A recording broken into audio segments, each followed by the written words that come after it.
So you might ask, doctor, why is it important to replace missing teeth?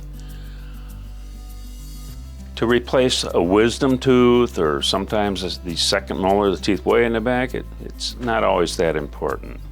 However, most of the time it is. Once the tooth is lost, the other teeth tend to migrate. They don't stay put. They like to move around. It causes changes in your bite, which can lead to temporomandibular joint problems, which can cause your chewing forces to be directed at odd angles to the rest of the teeth, causing them to loosen, and the subsequent loss of even more teeth. And that's not to mention cosmetics, chewing efficiency. So whenever possible, we like to replace missing teeth. It's because it's better for our patients.